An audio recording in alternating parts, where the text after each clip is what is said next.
Hey guys, this is Cyriamu. So, I had a bit of a strange day today and it inspired me to make this video. So, a lot of my new subscribers, they see my homelessness content, but they don't realize that maybe half at least of my old videos were about psychology or mental illness. You know, with schizotypy, you can argue whether it's mental illness or not, but I think with schizophrenia, well, I bet there's still a debate to be had, but I think more people would agree that it's a mental illness. My diagnoses are unspecified psychotic disorder and borderline personality disorder. I don't agree with the borderline diagnosis. I feel like it was the psychiatrist's way of calling me a hysterical woman. But, my general psychiatrist, the one I see every month, gave me the unspecified psychotic disorder diagnosis. Last thing he told me when I asked about it was that he's trying to observe me further to determine between schizophrenia and schizoaffective disorder. So, yeah. When I was from the ages of 15 to 18, I had pretty intense, bizarre delusions, which caused me to be hospitalized once. It was a really scary time, it was really chaotic in my head. But now I feel like most of my problems have to do with mood and negative and cognitive symptoms, which not everybody knows about. I really struggle to get things done. I can sleep for 20 hours sometimes, and just, sometimes I can't get out of bed. Not very often, but, I have times. I really struggle to, just organize things, get things done, know what to do. Like, my friend, my closest friend, he said that he would personally consider me mentally disabled. That's how bad it can get. And it doesn't show with my YouTube channel because YouTube is something I'm pretty good at. I'm good at editing videos and talking about stuff, but it doesn't reflect in other areas of my life. I have issues with my mood. Not usually, but sometimes I have these weird times when, I go on self-destructive binges, or I don't know, I start feeling like everything's awesome and I just start doing a bunch of stupid shit. And I have mood swings. Earlier today, it's like I became a different person, which is what I feel a lot of the time. I become a different person with completely different goals and priorities.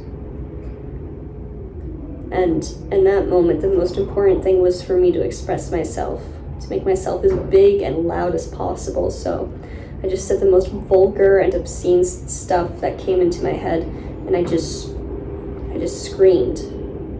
I screamed in real life too. Yeah, I screamed at some staff at the shelter, which I'm not proud of. It's not even that I felt angry, it's just that, I don't know, I felt energy and I needed to get it out, I guess. And usually, in an ordinary state of mind, it would occur to me that it's not okay to express it like that, but it's like I became a different person, I guess. I didn't care. And my emotions scare me sometimes. My brain scares me sometimes.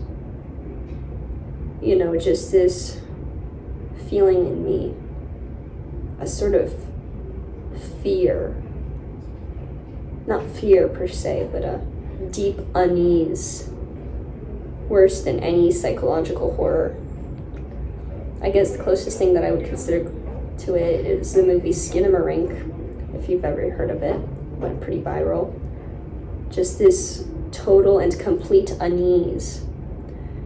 And that's how I feel with my brain a lot of the time.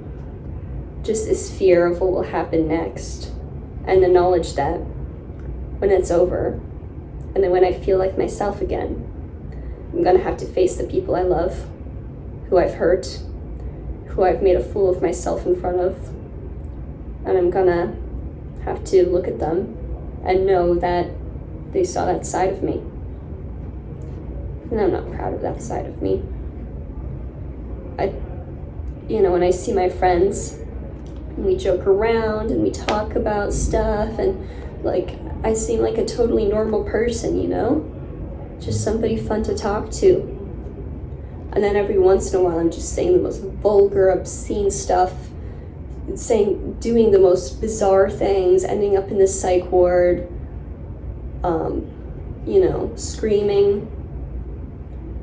And it's tough to know that they have that image of me in their heads, and I can never erase it. Even if I didn't consider it to be me doing that, my body did it. At the very least, they saw my face and my body doing and saying those things with my voice. And I can never take that away from them. I can never take it away from me, the memories of the things I've done, the things I've thought and felt. It's something strange to not feel secure in your own self. Yeah, I don't know how else to describe it. I know it doesn't go into a lot of depth, but I guess that's the best way I can describe, the core experience of what it's like to have mental illness. Or at least my experience with it, because everybody has different experiences with it. But yeah, that's about all I have to say on that right now. Bye-bye.